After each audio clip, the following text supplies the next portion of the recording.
इसके बाद इसको एंड कीजिए, m upon n equal to क्या होगा, तो इक्वल टू होगा e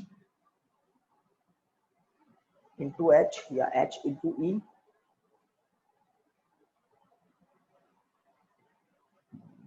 पाई एम। बताइए भाई सही लिखा क्या? यहाँ पर 4 भी आना चाहिए। बताइए, है ना, m अपॉन n। तो ये जो टर्म आपको अब दिख रही है, इस टर्म में भी एक, है ना, एक सीक्रेट छुपा हुआ है। वो सीक्रेट क्या है? वो सीक्रेट है इसका LHS जो है, दो वेरिएबल टर्म्स का रेशो है। LHS दो वेरिएबल टर्म्स का रेशो है। डिफरेंट डिफरेंट ऑर्बिट्स में एटम के अबाउट डिफरेंट डिफरेंट ऑर्बिट्स में, जैसे एक इलेक्ट्रॉन यहाँ रिवॉल्व कर रहा है, एक यहाँ कर रहा है, तो इस ऑर्बिट में जो इलेक्ट्रॉन रिवॉल्व कर रहा है उसका m कुछ और होगा EVR/2 से, और इस ऑर्बिट का नंबर जो होगा n, हो सकता है दूसरा हो, तीसरा हो, पहला हो, n कुछ और होगा। तो m एक वेरिएबल है, n दूसरा वेरिएबल है ना। आप कहते हैं ना प्रिंसिपल क्वांटम नंबर KLMN, तो n की वैल्यू 1 2 3 इंटीजर में होती है, ऑर्बिट नंबर भी इसको बोल सकते हैं। तो m और n दो वेरिएबल हैं, बट इन दो वेरिएबल्स का रेशो ऑलवेज क्या है? कांस्टेंट। तो RHS में सब कुछ कांस्टेंट है, h एक कांस्टेंट, E एक कांस्टेंट, 4 पाई m, m इलेक्ट्रॉन का मास है। इन सभी वेरिएबल्स की वैल्यू अगर आप पुट कर दें, सारे वैल्यूज आपको पता है, तो आपको नंबर क्या मिलता है? तो आपको नंबर मिलता है 9.27 into 10 to the power 9.27, check कर सकते हैं आप, इंटू 10 टू द पावर -24, और यूनिट होती है एम्पियर इंटू मीटर स्क्वायर।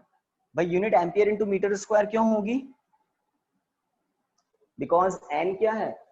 एक नंबर है, n की कोई यूनिट नहीं होती, तो यूनिट किसकी होती है? m की। m क्या है? Magnetic dipole moment. Magnetic dipole moment की यूनिट आपको बता रखी है, ठीक है।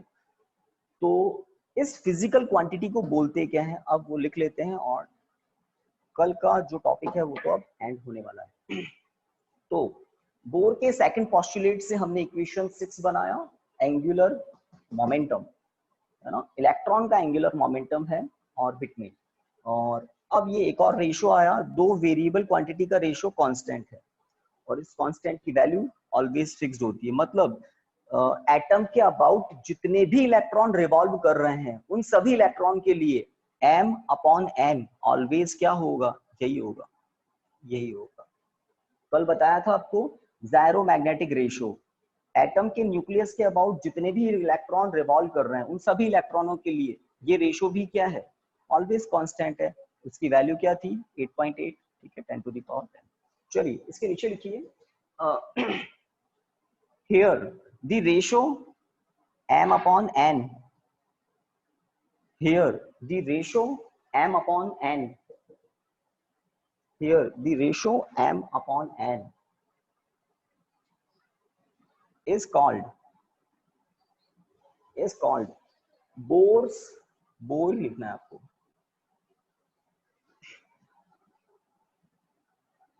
here the ratio m upon n is called Bohr magneton, small letter, Bohr magneton, Bohr magneton. तो बोर मैग्नेटॉन की वैल्यू है 9.27 10 to the power -24, which is a constant. दो वेरिएबल्स का रेशियो एक कांस्टेंट, ठीक है। तो यहाँ पर तो प्रीवियस क्लास का ये टॉपिक एंड हो गया। यस गाइस, सब कुछ ठीक चल रहा है? ऑडियो वीडियो हेलो, ठीक है सब कुछ? आवाज ही नहीं है किसी की। Yes sir. है ना, सब कुछ ठीक है। तो इसको इरेज करते हैं और नए टॉपिक की तरफ बढ़ते हैं, ठीक है। 1 मिनट आपकी अटेंडेंस हो जाए। एक बच्चा पूछ रहा था रेडिएशन क्लासेस के नाम से दो ने एंट्री की हुई है, तो ये दोनों मैं ही हूँ, आप टेंशन नहीं लें।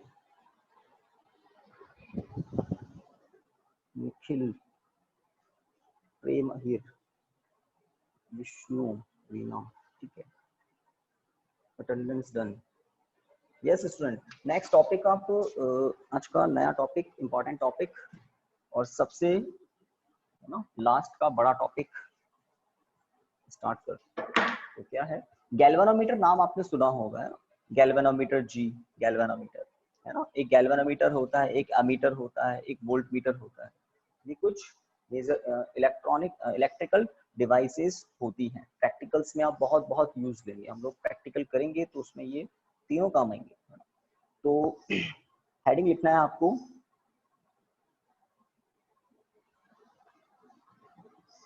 Moving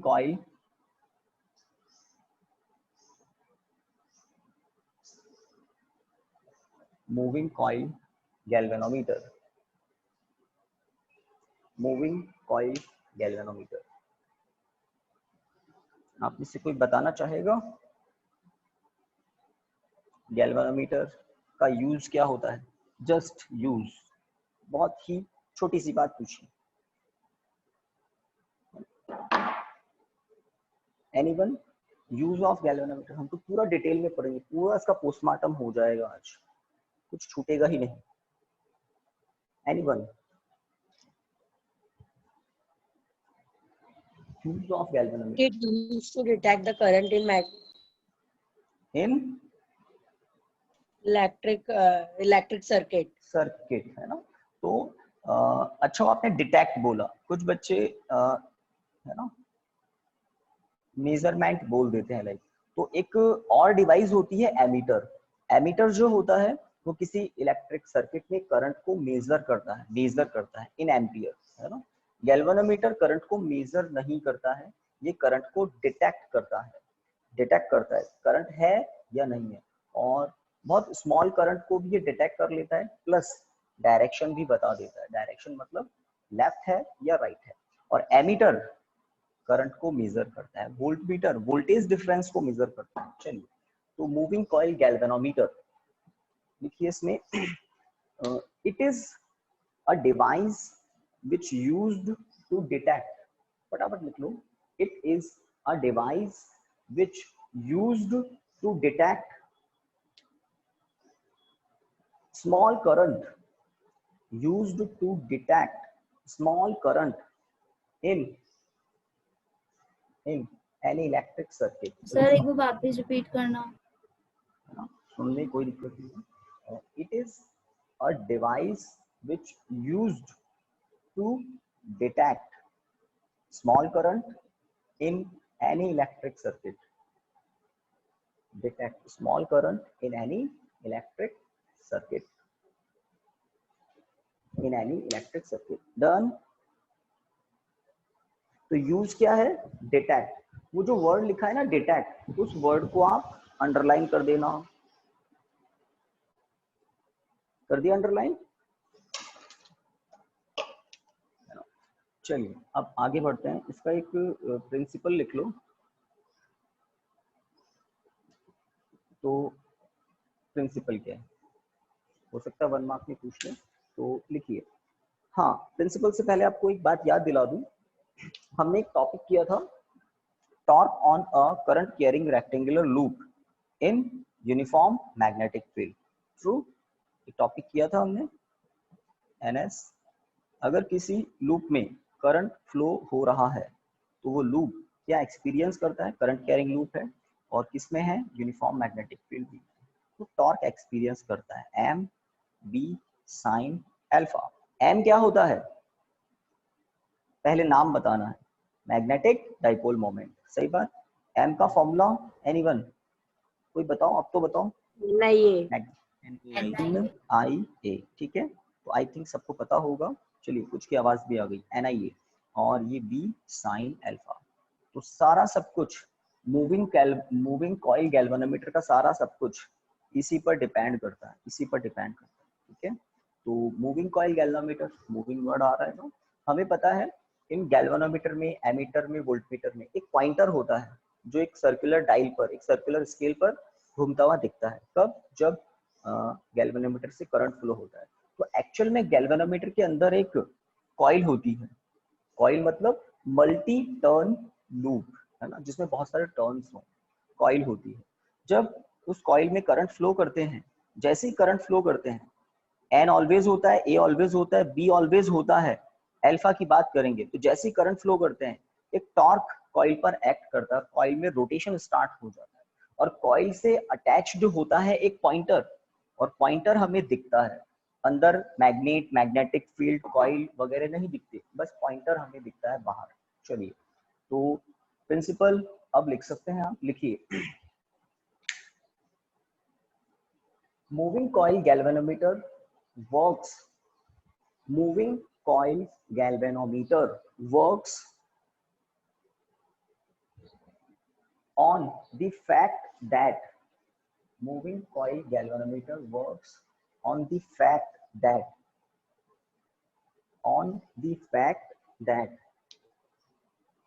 a current carrying coil, a current carrying coil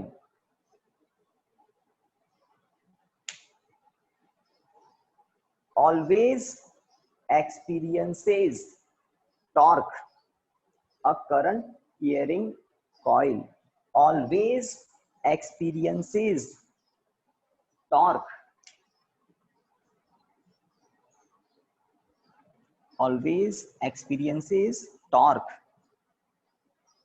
when placed in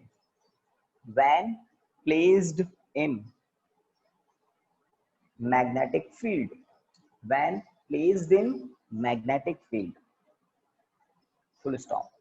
तो मूविंग कॉइल गैल्वेनोमीटर में जो कॉइल होती है उसमें रोटेशन आता है, तो उससे कनेक्टेड पॉइंटर भी रोटेट होता है और पॉइंटर को देखकर हमें पता लग जाता है कि करंट है या नहीं। ठीक है, तो प्रिंसिपल हमने लिखा। तो प्रीवियस एक टॉपिक था टॉर्क वाला, वो मैंने आपको याद दिला दिया। अब मैं मूविंग कॉइल गैल्वेनोमीटर का एक सिंपल डायग्राम बनाऊंगा और आप लोगों को देखना है, अभी बन जाए तो अभी हाथों हाथ बना ले, नहीं तो बाद में भी बना सकते हैं। ठीक है, तो मूविंग कॉइल गैल्वेनोमीटर के लिए एक 3D डायग्राम होता है।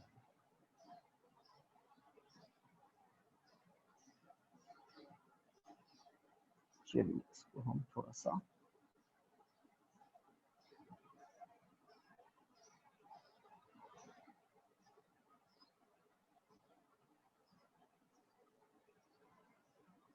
एंड पोल, आप इस लाइन को देखिए, स्ट्रेट नहीं है ना, थोड़ी सी कॉनकेव है, ये कॉनकेव एस पोल। तो ये स्ट्रॉन्ग मैग्नेटिक पोल्स हैं और ये कैसे हैं, कॉनकेव। इसको हॉर्स शू शेप का भी हम बोल सकते हैं। ठीक है, कॉनकेव। इस मैग्नेटिक फील्ड के सेंटर में यहाँ पर एक सॉफ्ट आयरन कोर होता है। Soft iron, iron ferromagnetic substance होता है, अगर आपने सुना हो तो। सुना है फेरोमैग्नेटिक सब्सटेंस? Yes sir. निकल, कोबाल्ट, आयरन, बहुत सारे होते हैं। तो यहाँ पर रखते हैं soft iron core, ferromagnetic substance होता है। इस सॉफ्ट आयरन कोर के चारों तरफ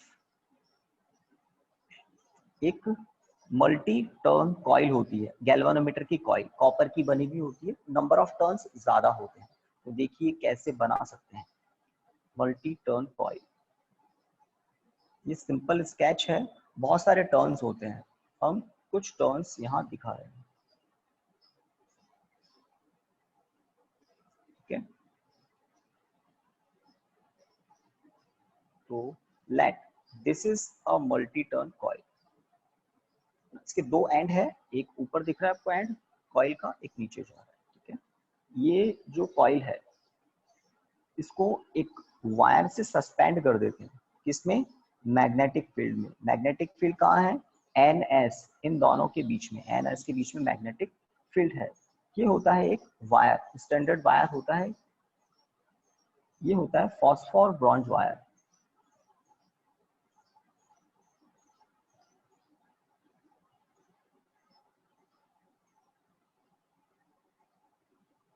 phosphor bronze wire material standard है, मटेरियल स्टैंडर्ड है। क्यों स्टैंडर्ड है उसकी बात आगे करेंगे। Phosphor bronze wire. ओके, यहाँ पर एक पॉइंट होता है जहां से सस्पेंडेड होता है, let S point, S point से इसको सस्पेंड कर दिया। ठीक है, यहाँ पर एक सर्कुलर स्केल होती है, इसको डायल भी बोल सकते हैं, और कॉइल से सीधा एक पॉइंटर अटैच्ड होता है, यह है पी पॉइंटर। और ये होती है वो स्केल जिससे हमें रीडिंग का कुछ आइडिया लगता है कि डिफ्लेक्शन कितना है एंगल्स में। मेजरमेंट नहीं होता है, एम्पियर में मेजरमेंट नहीं होता है। चलिए ये है स्केल। हाँ, तो मैग्नेटिक पोल्स मैंने बता दिया, कॉइल के बारे में बता दिया, मल्टी टर्न कॉइल है। सेंटर में सॉफ्ट आयरन कोर क्यों लेते हैं वो आगे पता लगेगा। फॉस्फोर ब्रॉन्ज वायर क्यों लेते हैं वो आगे पता लगेगा। हाँ, इसके नीचे कॉइल के सेकंड वाले एंड पर एक स्प्रिंग अटैच कर देते हैं एस। ये स्प्रिंग कॉइल को जब करंट जीरो हो जाता है ना, जब गैल्वेनोमीटर को हटा देते हैं सर्किट में, तो ये स्प्रिंग पॉइंटर को वापस अपनी है ना इनिशियल पोजीशन में ले आती है। यहाँ पर एक्सटर्नल टर्मिनल, और यहाँ पर भी मैं एक्सटर्नल टर्मिनल बता सकता हूँ। चलिए यहाँ पर दिखाना पड़ेगा।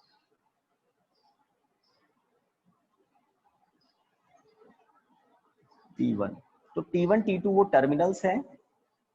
T1 T2 को यूज लेकर गैल्वेनोमीटर का कनेक्शन किया जाता है किसी सर्किट से। गैल्वेनोमीटर ऑलवेज सीरीज में कनेक्ट होता है।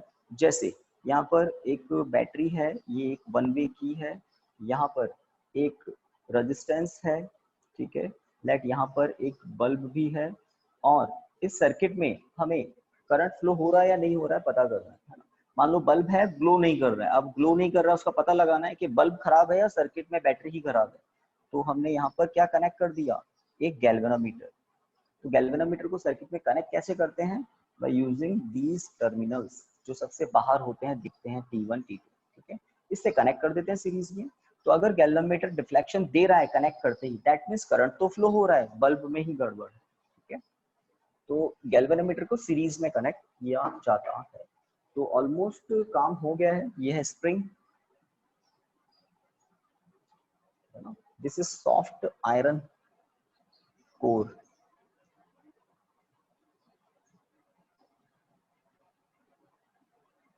सॉफ्ट आयरन कोर, और ये है कॉइल।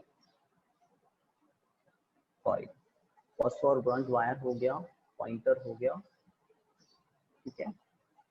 इसको बना लो फटाफट, फिर हम बात करते हैं इसकी वर्किंग। कंस्ट्रक्शन आपको नहीं लिखना है, कंस्ट्रक्शन मैं ऑरली बताऊंगा, और कंस्ट्रक्शन सुनना है, समझना है, लिखना नहीं है। कंस्ट्रक्शन इंपॉर्टेंट नहीं, वर्किंग इंपॉर्टेंट है, इसके कुछ फॉर्मूलाज आएंगे वो इंपॉर्टेंट हो जाए तो फटाफट बता देना। तो मुझे क्लियर दिख रहा है, कोई वर्ड समझ में नहीं आ रहा हो तो बता देना।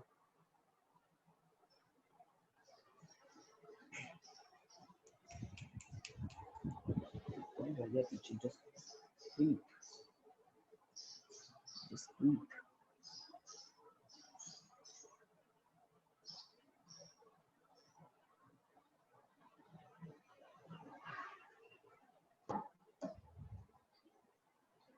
तो फिजिक्स में किस तरह से छोटी छोटी बातों से स्टार्ट करके आप अब बड़े बड़े काम करने लग गए।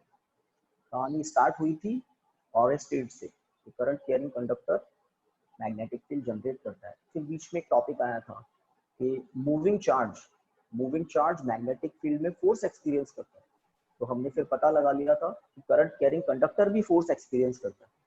फोर्स के बाद फिर एक रेक्टेंगुलर लूप पर टॉर्क की बात हुई थी। टॉर्क है तो फिर अब आपके सामने गैल्वेनोमीटर है। करंट होगा तो टॉर्क होगा, और करंट होगा तो टॉर्क होगा, टॉर्क होगा तो डिफ्लेक्शन होगा, और डिफ्लेक्शन हमें आंखों से दिख जाएगा। तो उस डिफ्लेक्शन को देखकर, इस पॉइंटर के डिफ्लेक्शन को देखकर पता लग जाता है कि जरूर कॉइल में करंट आया है।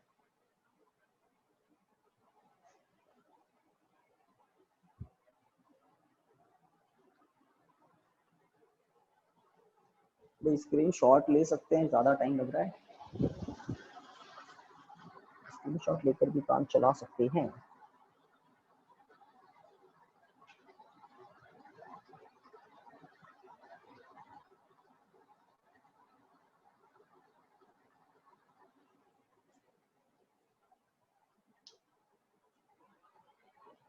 ये आवाज नहीं आ रही है, हो गया क्या? थ्योरी ऑब्लिक वर्किंग कुछ Yes, भी लिख sir. सकते हैं इसकी, है ना। तो इसकी थ्योरी या वर्किंग जो मेन है, जो इम्पोर्टेंट है, वो स्टार्ट करते हैं अब। बस आप लोग थोड़ी परमिशन दे दो भाई, कर सकते हैं क्या? Yes, sir.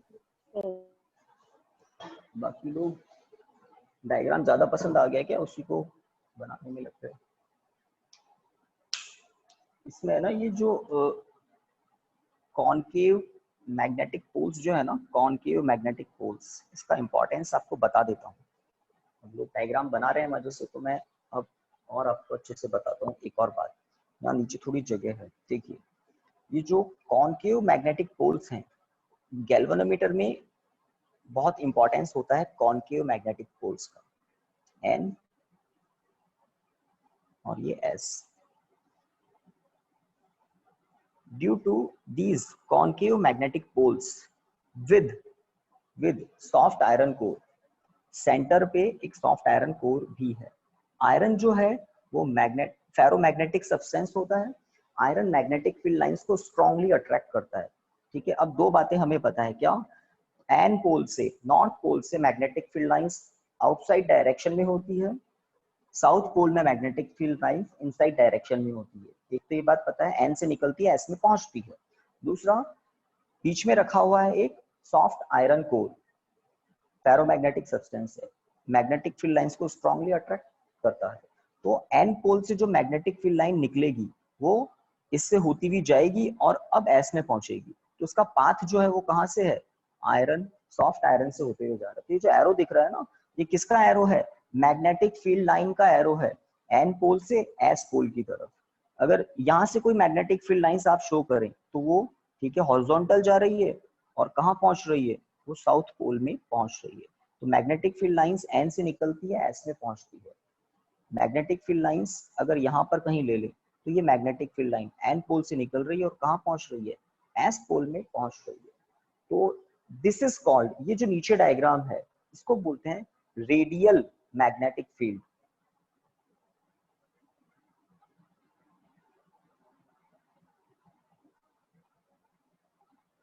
Radial magnetic field. तो इस रेडियल मैग्नेटिक फील्ड का क्या इंपॉर्टेंस होता है वो अब बताऊंगा। तो रेडियल मैग्नेटिक फील्ड बोलते हैं इसको। और ये रेडियल मैग्नेटिक फील्ड कैसे जनरेट होता है? जब आप पोल्स को, मैग्नेटिक पोल्स को कैसा ले लें, इनका शेप यहाँ से कैसा ले लें? कॉनकेव, हॉर्स शू शेप का, और सेंटर पर क्या रख दें? एक सॉफ्ट आयरन। तो ऑटोमेटिकली इन बिटवीन जो रीजन है उसमें रेडियल मैग्नेटिक फील्ड जनरेट हो जाता है ना। जैसे रेडियस होती है ना सर्कल की, उस तरह से। अब कौन? जसप्रीत, आज जसप्रीत के वहां नेटवर्क इशू आ रहा है बहुत ज्यादा ही।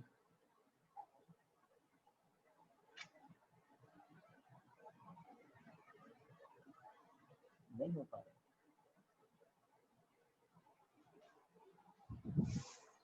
I don't know why.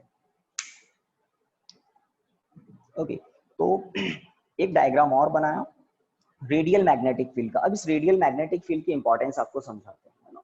अगर अब थोड़ा सा 3D में सोच लो, ये कॉइल है, दिख रहा है ना, ये एक रेक्टेंगुलर हो सकती है ना, स्क्वायर, सॉरी, सर्कुलर भी हो सकती है। कॉइल होनी चाहिए, और कॉइल के हर टर्न का एरिया होता है, कॉइल के हर टर्न का कुछ एरिया होता है, कुछ एरिया होता है, ठीक है।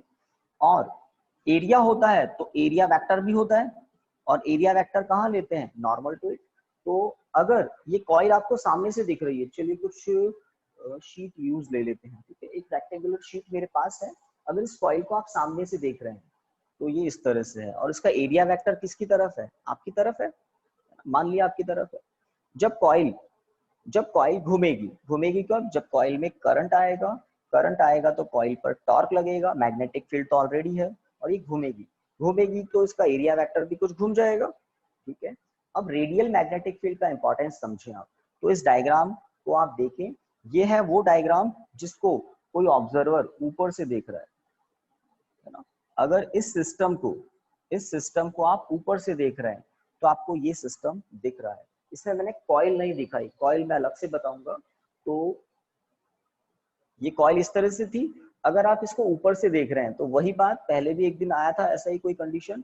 अगर आप इसको ऊपर से देख रहे हैं तो आपको ये एज दिखेगी, ये एज दिखेगी। अब इस सिस्टम को ऊपर से देख रहे हैं तो ऐसा दिख रहा है। अब देखिए ये है वो एज जो आपको दिखेगी, ये ऊपर वाली है ना एज आपको दिख रही है, ये इस तरह से है, ठीक है, ये इस तरह से ये एज आपको दिख रही है। बताइए एरिया वेक्टर कहाँ है? वर्टिकली अपवर्ड मान सकते हैं, तो ये है वो लूप, रेक्टेंगुलर लूप या कॉइल जिसका एरिया वेक्टर परपेंडिकुलरली अपवर्ड है। और ये जो हॉरिजॉन्टल मैग्नेटिक फील्ड है, ये हॉरिजॉन्टल मैग्नेटिक फील्ड लाइन कहाँ पर है? इस कॉइल के एरिया में लाई कर रही है, इस एरिया से होती भी जा रही है। तो मुझे बताइए अभी इस फॉर्मूले में जो अल्फा होता है, torque equal to M D sine alpha, वो अल्फा कितना है? अभी ये है लूप, रेक्टेंगुलर लूप, और ये है उसका एरिया वेक्टर मार्कर के पॉइंटर की तरफ। मैग्नेटिक फील्ड लाइंस आपको ऑलरेडी दिख रही है। तो इस कंडीशन में अल्फा कितना है? बताइए इस कंडीशन में अल्फा कितना है? 90 डिग्री, क्योंकि लूप के प्लेन में जो मैग्नेटिक फील्ड लाइंस हैं वो हॉरिजॉन्टल है और लूप का एरिया वेक्टर वर्टिकल है। अब अगर लूप में डिफ्लेक्शन आया, लेट लूप डिफ्लेक्ट हो गया, देखो है ना, ये लूप थोड़ा सा घूम गया, डिफ्लेक्ट हो गया।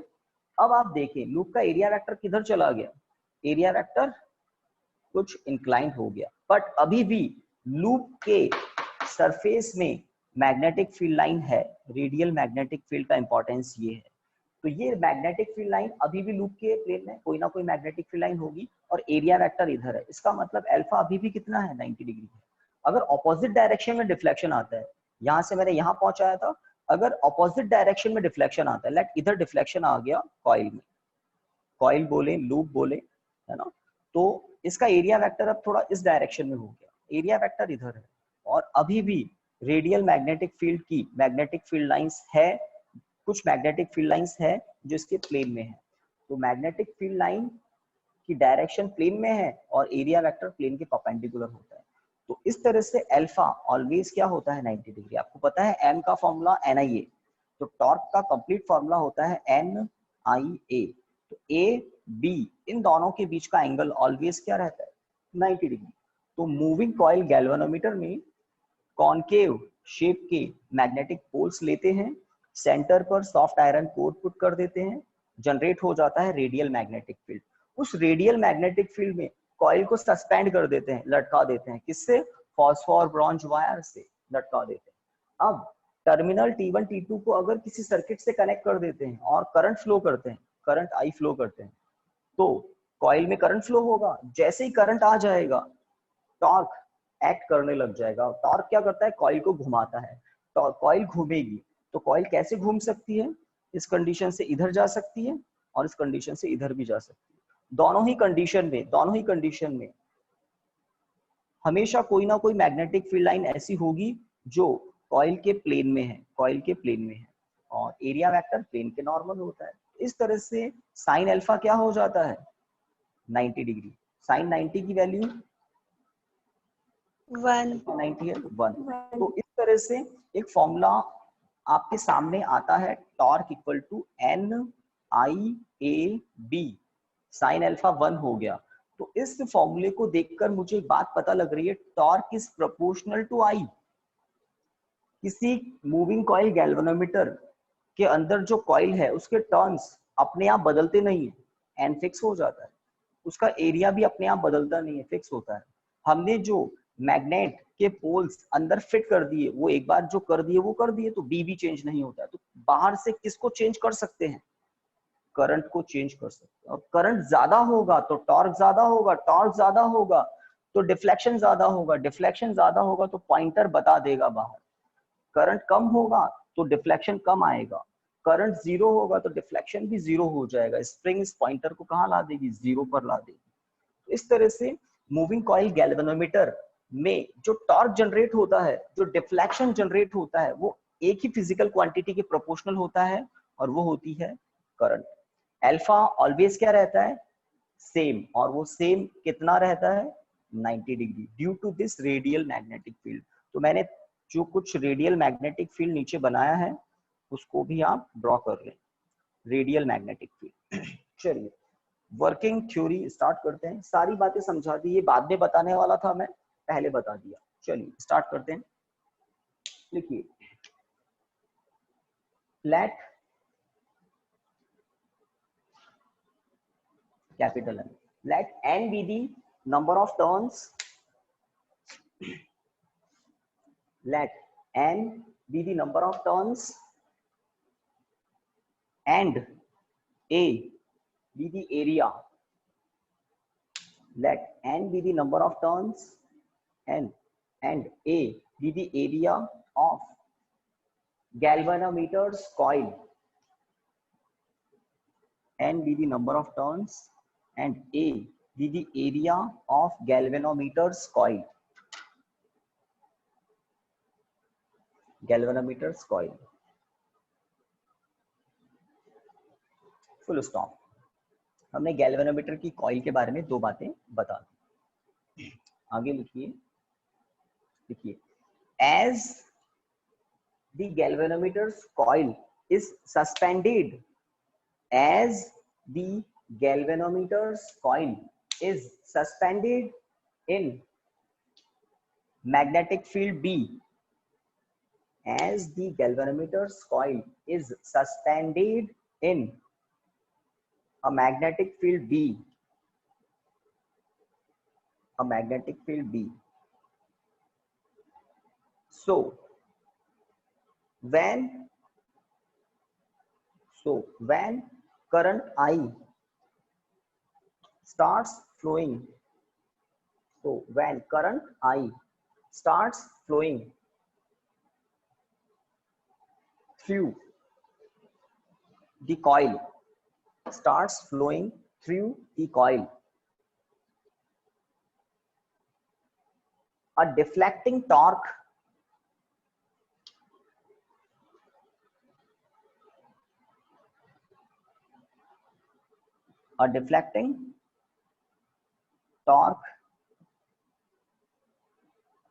starts acting on it, a deflecting torque starts acting on it, a deflecting torque starts acting on it, which is given as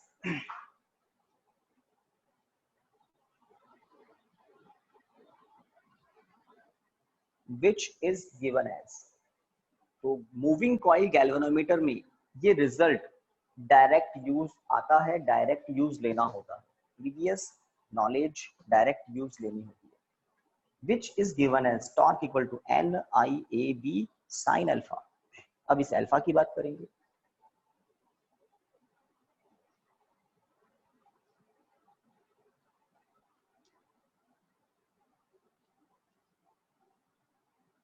Due to radial magnetic field, due to radial magnetic field, due to radial magnetic field, the angle alpha always remains 90 degree, the angle alpha always remains 90 degree, always remains 90 degree. So torque on the coil, so deflecting torque है ना, deflecting जरूर लिखना, so deflecting torque on the coil, so deflecting torque on the coil will be, deflecting torque on the coil will be torque equal to NIAB, torque equal to NIAB, equation number 1। ये 50% काम हो गया, deflecting torque के बारे में हमने देख लिया। एक होता है रीस्टोरिंग टॉर्क, है ना, अगर रीस्टोरिंग टॉर्क नहीं हो तो ये कॉइल तो फैन की तरह घूमती जाएगी, जैसे हमारे सीलिंग फैन होते हैं ना, इसमें एक ही टॉर्क होता है, डिफ्लेक्टिंग टॉर्क, इसलिए फैन घूमता ही रहता है, रुकता नहीं है ना। बाद में एयर रेजिस्टेंस से बहुत टाइम के बाद रुकता है, बट मूविंग कॉइल गैल्वेनोमीटर की जो कॉइल है उसमें डिफ्लेक्टिंग टॉर्क आता है, लेकिन वो कॉइल और वो निडल फैन की तरह घूमने नहीं लग जाती है, किसी एक पर्टिकुलर एंगल पर जाकर रुक जाती है, रुक क्यों जाती है? फॉस्फोर ब्रॉन्ज वायर एक रीस्टोरिंग टॉर्क जनरेट करता है। फॉस्फोर ब्रॉन्ज वायर से कौन सस्पेंडेड है? ये पूरी की पूरी कॉइल सस्पेंडेड है। जब कॉइल घूमेगी तो फॉस्फोर ब्रॉन्ज वायर में ट्विस्ट जनरेट होगा, ट्विस्ट जनरेट होगा, और वो ट्विस्ट क्या करेगा? एक रीस्टोरिंग टॉर्क अप्लाई करेगा ऑपोजिट डायरेक्शन में। अगर डिफ्लेक्टिंग टॉर्क क्लॉकवाइज डायरेक्शन में है तो ड्यू टू ट्विस्ट एक रीस्टोरिंग टॉर्क आता है, वो एंटी क्लॉकवाइज डायरेक्शन में होगा। जैसे मेरे पास यहाँ पर ये एक मोबाइल का है ना चार्जर, हेलो स्टूडेंट, दिख रहा है ना? बड़ा इंटरेस्टिंग, जल्दी बताइए, है ना? ये चार्जर ही है, कोई माउस वगैरह नहीं है। चलिए, हाँ दिख रहा है। अब मैंने इसको ऊपर से क्लिप किया हुआ है, ऊपर से बिल्कुल क्लिप किया हुआ है यहाँ से, यहाँ पर कोई मोशन नहीं हुआ है, रिजिड सपोर्ट है ये। और मैं इसको नीचे से क्या कर रहा हूँ? क्लॉकवाइज डायरेक्शन में टॉर्क अप्लाई कर रहा हूँ। तो ध्यान से देखें, अभी इसकी पोजीशन ये है, फ्रीली ये कुछ इस तरह से सस्पेंडेड। मैं इसको क्लॉकवाइज डायरेक्शन में टॉर्क अप्लाई कर रहा हूँ, घुमा रहा हूँ, घुमा रहा हूँ, घुमा रहा हूँ। देखो पोजीशन चेंज हुई। मैं इस पर टॉर्क अप्लाई करके रखता हूँ तो ये ठीक है, यहाँ रुका हुआ है। अब अगर मैं इसको छोड़ दूं तो ये वापस अपनी पोजीशन में आने की कोशिश करता है। तो वापस अपनी पोजीशन में कौन लेकर आया? तो जिस वायर से ये सस्पेंडेड है, जिस केबल से ये सस्पेंडेड है। तो जब मैंने इसको रोटेट किया तो जिस केबल से ये सस्पेंडेड है उस केबल में क्या जनरेट होता है? ट्विस्ट। और वो ट्विस्ट क्या जनरेट करता है, क्या अप्लाई करता है? ऑपोजिट डायरेक्शन में रीस्टोरिंग टॉर्क। तो जब मैं इसको क्लॉकवाइज घुमाता हूँ तो वो ट्विस्ट इसको वापस एंटी क्लॉकवाइज लेकर आता है। मैं क्लॉकवाइज घुमाता हूँ, वो एंटी क्लॉकवाइज लेकर आ जाता है। तो जिस केबल से ये सिस्टम सस्पेंडेड है उस केबल में जरूर ट्विस्ट जनरेट होता है, और वो ट्विस्ट क्या करता है? रीस्टोरिंग टॉर्क अप्लाई करता है। तो फॉस्फोर ब्रॉन्ज वायर को ही यूज क्यों लेते हैं? क्योंकि उसके लिए हमें रीस्टोरिंग टॉर्क की वैल्यू पता होती है, या इस फॉस्फोर ब्रॉन्ज वायर का रीस्टोरिंग टॉर्क कुछ कम होता है। कम होता है तो सेंसिटिविटी बढ़ती है, वो आगे हम देखेंगे। चलिए, एक बात बता दी मैंने आपको, ट्विस्ट क्या करता है? रीस्टोरिंग टॉर्क जनरेट करता है। चलिए, इस इक्वेशन 1 के बाद लिखिए। इक्वेशन 1 तक सबने कर लिया ना? हेलो, एक बार आवाज आ जाए। Yes, sir. है ना?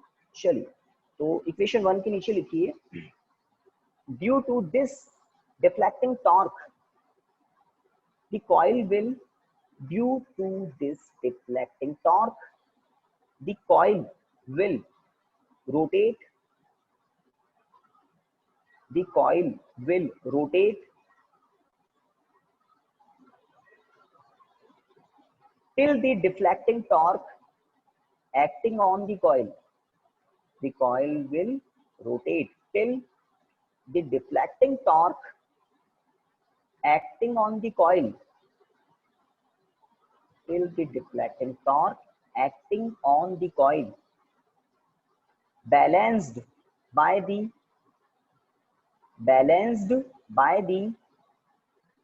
restoring torque, balanced by the restoring torque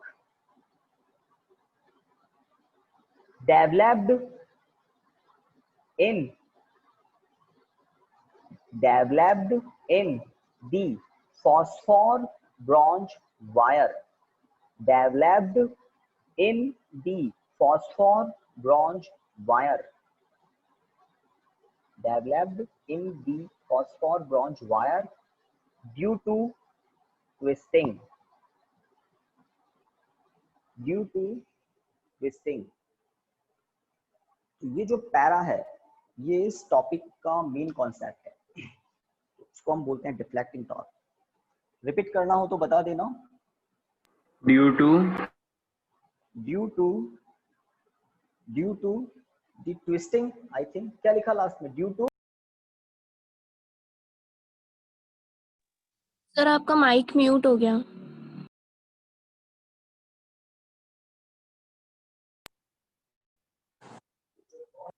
तो मैं इधर से म्यूट हो जाता हूँ बाय डिफॉल्ट। अभी आवाज आ रही है स्टूडेंट्स? यस।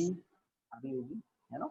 हाँ, तो ड्यू टू ट्विस्टिंग यहीं पर एंड किया था ना पैरे का, ड्यू टू ट्विस्टिंग। ठीक है, तो ये जो फॉस्फोर ब्रॉन्ज वायर है, तो मैंने आपको ये जो चार्जर है ना, तो ये केबल है, मान लीजिए फॉस्फोर ब्रॉन्ज वायर है और ये है कॉइल। तो कॉइल जब घूमती है तो इस वायर में ट्विस्ट जनरेट होता है। तो आप ध्यान से देख भी रहे हैं, जब मैं इसको एंटी क्लॉकवाइज घुमाता हूँ और अगर एंटी क्लॉकवाइज टॉर्क को थोड़ा कम करता हूँ तो देखिए रीस्टोरिंग टॉर्क इसको वापस अपनी कंडीशन में ला रहा है। इसका मतलब जरूर अंदर ट्विस्ट आया ही है। चलिए, तो अब लिखिए, if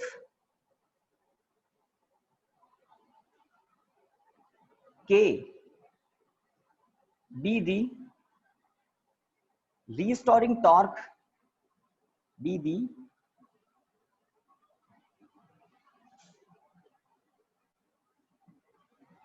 if K be the restoring torque for unit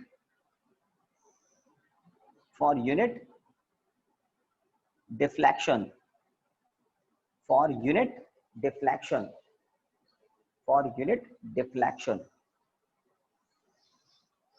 चलिए मुझे बताइए, ये जो पॉइंटर है, इस पॉइंटर का डिफ्लेक्शन आप किस में मेजर करेंगे, मीटर में या एंगल में? इतना सा पूछ रहा हूँ, है ना। तो इस पॉइंटर का ये जो डिफ्लेक्शन इधर उधर होता है ना, जीरो भी होता है, लेफ्ट में भी हो सकता है, राइट में भी हो सकता है। उसको आप मीटर में मेजर करेंगे, सेंटीमीटर में मेजर करेंगे या एंगल में मेजर करेंगे? एंगल में, है ना, क्योंकि कौन सा मोशन हो रहा है, रोटेशनल मोशन, एंगुलर मोशन। तो डिफ्लेक्शन को किस में मेजर करेंगे, यहाँ पर एंगल में मेजर करते हैं। तो हमने कहा इफ, यहाँ बता भी रहा था ना कि कौन सा मोशन हो रहा है, रोटेशनल मोशन हो रहा है, तो जो ट्विस्ट आएगा उसको भी किस में मेजर करेंगे, डिफ्लेक्शन को किस में मेजर करेंगे, एंगल में। तो हमने लिखा है if K be the restoring torque for unit deflection, then the restoring torque for theta deflection will be, then restoring torque for theta deflection will be torque dash, है ना, नया सिंबल है रीस्टोरिंग टॉर्क के लिए, नया symbol है torque dash. बताइए क्या होगा, टॉर्क डैश इक्वल टू, पूरा एक स्टेटमेंट आपके सामने है,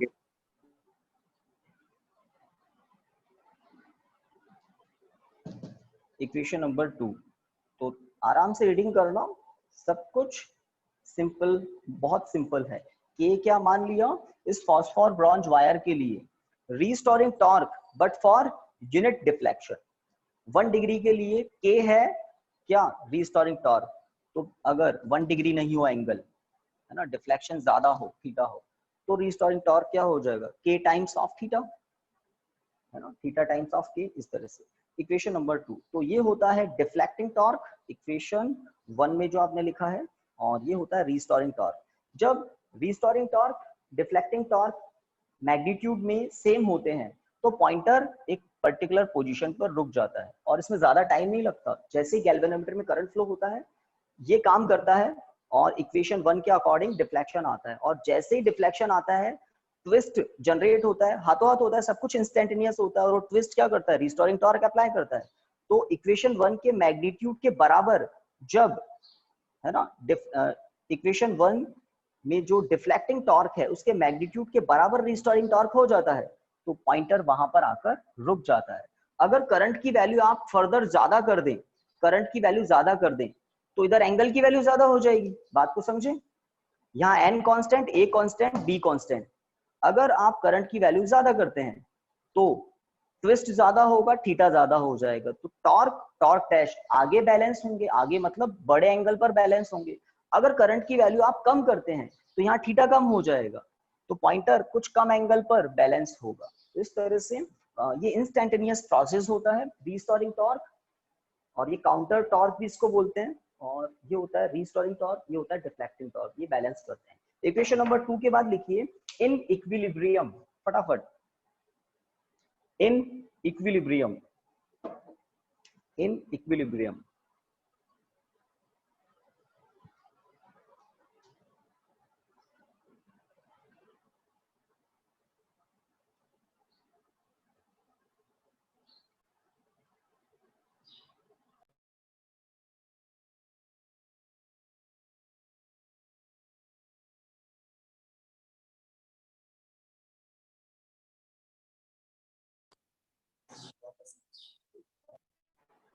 आ रहा था। ऑडियो वीडियो ठीक है, तो टॉपिक अब 5 मिनट्स का भी नहीं बचा, बताइए। Deflecting torque equal to restoring torque लिख दिया in equilibrium. Deflecting torque equal to restoring torque, मतलब torque equal to torque dash. Equation 1 2 से वैल्यू पुट कर दो, इक्वेशन 1 2 से वैल्यू पुट करते हैं, तो यहां से आएगा n i a b, और जो फॉर्मूला आएगा उससे बहुत यूजफुल इंफॉर्मेशन मिलेगी कि आपको ही टास्क दे दें कोई गैल्वेनोमीटर बनाने के लिए, तो आप अच्छा गैल्वेनोमीटर कैसे बनाएंगे और खराब गैल्वेनोमीटर कैसे बनाएंगे अभी पता लगेगा। तो जल्दी बता दें, हो गया यहाँ तक? इक्वेशन 1 2 से वैल्यू पुट कर दी? जब आपकी आवाज आती है तो मुझे पता लग जाता है कि कनेक्शन ठीक है। Yes sir. ठीक है, अब यहाँ से एक बात और देखिए,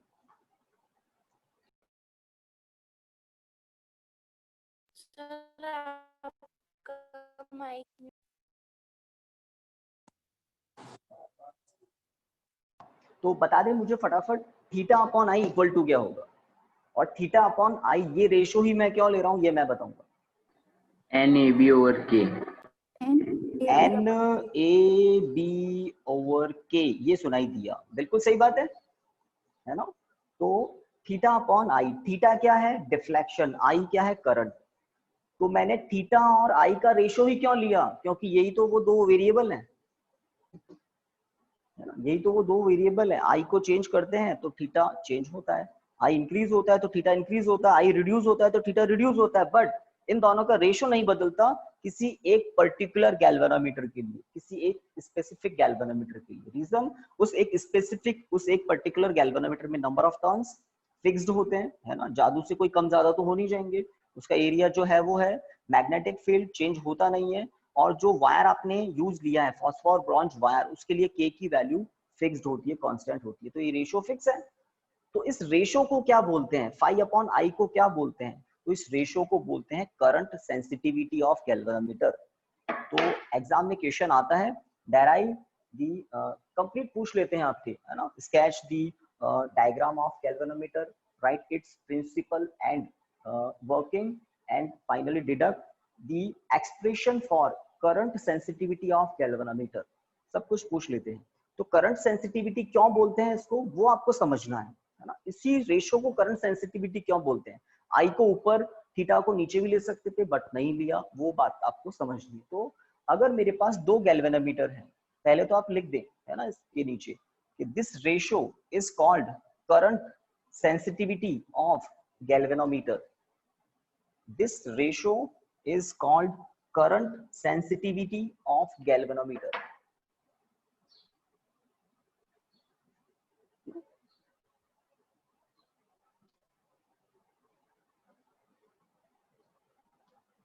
करंट सेंसिटिविटी ऑफ गैल्वेनोमीटर। चलिए अब बात को समझ लें और क्लास को एंड करते हैं। हमारे पास दो गैल्वेनोमीटर हैं, G1 G2, दो गैल्वेनोमीटर हैं। G1 गैल्वेनोमीटर में number of turns N1, area A1, magnetic field B1, और K तो वही है फॉस्फोर ब्रॉन्ज वायर के, ठीक है। चलिए वायर भी चेंज कर सकते हैं, मटेरियल चेंज कर सकते हैं, इसको भी वेरिएबल एक मोमेंट के लिए मान लिया मैंने, N2 A2 B2 K2, ठीक है। दूसरा जो गैल्वेनोमीटर है उसमें वेरिएबल्स की वैल्यू है N2 A2 B2 K2। अब अगर न्यूमरेटर की वैल्यू ज्यादा हो, डिनोमिनेटर की वैल्यू कम हो, न्यूमरेटर की वैल्यू ज्यादा हो, डिनोमिनेटर की वैल्यू कम हो, तो थीटा अपॉन आई की वैल्यू ज्यादा होगी G1 के लिए। तो G1 जो गैल्वेनोमीटर है उसमें मैंने कहा N1 into A1 into B1 ज्यादा है और K1 की वैल्यू कम है, तो ऑटोमेटिकली ये रेशो बड़ा होगा, और ये रेशो बड़ा होगा तो कौन ज्यादा होगी? करंट सेंसिटिविटी ज्यादा होगी, एक बात। अब दूसरे गैल्वेनोमीटर के लिए मैं उल्टा कह देता हूं कि N2 into A2 into B2 की वैल्यूज कम है, कंपैरेटिवली कम है, और K2 की वैल्यू ज्यादा है, तो इस रेशो की वैल्यू G2 के लिए कम हो जाएगी। सही बात है ना, कि न्यूमरेटर की वैल्यू कम है, डिनोमिनेटर की वैल्यू ज्यादा है, तो रिजल्ट क्या होगा? रेशो की वैल्यू कम मिलेगी, कम मिलेगी तो G2 के लिए करंट सेंसिटिविटी कम होगी। अब G1 और G2 में कंपैरिजन करें, मैंने G1 में थोड़ा सा करंट फ्लो किया, बहुत थोड़ा सा करंट फ्लो किया, थोड़ा सा करंट फ्लो किया, तो डिफ्लेक्शन कम आएगा या ज्यादा आएगा? जीवन के लिए मैंने आपको बता दिया इस अमाउंट की वैल्यू ज्यादा है, जीवन की करंट सेंसिटिविटी ज्यादा है, इसका मतलब थोड़े से करंट के लिए भी जीवन क्या करेगा? ज्यादा डिफ्लेक्शन देगा। LHS की वैल्यू ज्यादा है जीवन के लिए LHS की वैल्यू ज्यादा है, तो RHS की भी ज्यादा ही होगी ना। तो थोड़ा करंट होगा तब भी थीटा ज्यादा होगा, किसके लिए? जीवन के लिए। अब G2 की बात करें, G2 में भी मैंने थोड़ा करंट फ्लो किया, थोड़ा ही किया। अब थोड़ा करंट फ्लो किया तो इसमें तो डिफ्लेक्शन और कम होगा, तो कौन कम सेंसिटिव है? G2 कम सेंसिटिव है, G1 ज्यादा सेंसिटिव है। तो इन बातों को थोड़ा एनालिसिस कर लेते हैं तो पता लगता है कि हाँ, करंट सेंसिटिविटी को थीटा अपॉन आई से ही डिनोट करना चाहिए, बिल्कुल बेस्ट है। कम करंट पर ज्यादा डिफ्लेक्शन दे दे तो गैल्वेनोमीटर सेंसिटिव है, ज्यादा करंट पर भी कम डिफ्लेक्शन दे तो गैल्वेनोमीटर कम सेंसिटिव है ना। ये वैल्यू ज्यादा, ये वैल्यू कम, इसका मतलब थीटा ज्यादा, करंट कम होने पर भी तो गैल्वेनोमीटर सेंसिटिव है। इसकी बात कहें, न्यूमरेटर ज्यादा, न्यूमरेटर कम है, डिनोमिनेटर की वैल्यू ज्यादा है, ठीक है इधर, इसका मतलब करंट ज्यादा होने पर भी आपको थीटा कम मिलेगा, तो गैल्वेनोमीटर कम सेंसिटिव है। तो अगर आपको गैल्वेनोमीटर बनाने के लिए कहें, सारा सब कुछ मटेरियल आपको अवेलेबल करवा दें, तो आप सेंसिटिव गैल्वेनोमीटर बनाने के लिए क्या करेंगे? एक सेंसिटिव गैल्वेनोमीटर बनाने के लिए आप क्या करेंगे? तो अगर मुझे कहें तो मैं नंबर ऑफ टर्न्स ज्यादा लूंगा, कॉइल में बहुत सारे टर्न्स लूंगा, ठीक है, उनका एरिया भी कंपैरेटिवली ज्यादा लूंगा, और जो मैग्नेट्स मैं लूंगा वो स्ट्रॉन्ग मैग्नेट्स लूंगा, मैग्नेटिक फील्ड ज्यादा अप्लाई करूंगा, और जो वायर में यूज लूंगा उस वायर का के कम लूंगा, ये सब काम कर दूंगा, तो मुझे ऑटोमेटिकली कैसा गैल्वेनोमीटर मिलेगा? सेंसिटिव गैल्वेनोमीटर मिलेगा, जो कि बहुत थोड़े से करंट में भी अच्छा डिफ्लेक्शन दिखाएगा मुझे, ठीक है। तो this is called current sensitivity of galvanometer. अगर गैल्वेनोमीटर की कॉइल का रेजिस्टेंस आपको पता हो R, और आप दोनों तरफ R से प्रोडक्ट कर दें, R से प्रोडक्ट क्या कर दें, है ना, R से डिवाइड कर दें, तो ये जो क्वांटिटी अब आपके सामने आ जाती है, इसको बोलते हैं वोल्टेज सेंसिटिविटी। आप चाहें तो लिख सकते हैं फटाफट, है ना। If R be the resistance of galvanometer's coil, if R be the resistance of galvanometer's coil, then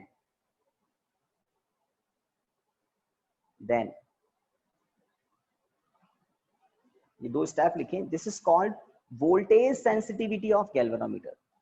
तो करंट सेंसिटिविटी ज्यादा यूजफुल है, पूछी जा सकती है, और किसी गैल्वेनोमीटर को सेंसिटिव कैसे बना सकते हैं वो बता दिया। तो इस तरह से फिजिक्स में छोटी छोटी बातें सीखते हैं स्टार्टिंग में, और फिर उनसे थोड़ी अच्छी बातें, फिर बहुत अच्छी बातें, और फिर हम इस तरह से गैजेट्स डिवाइस भी बना देते हैं।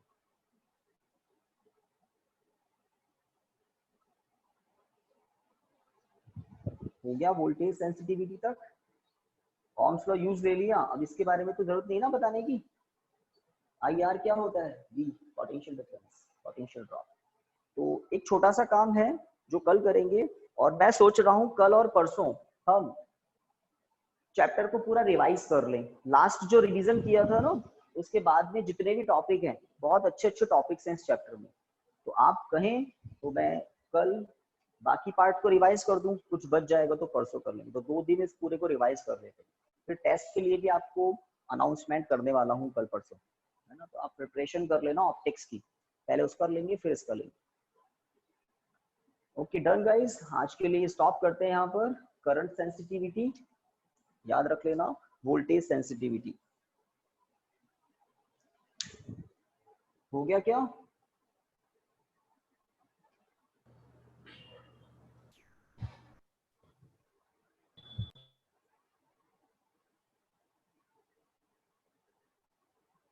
ठीक है, तो क्लास को ऑफ करते हैं यहाँ पर।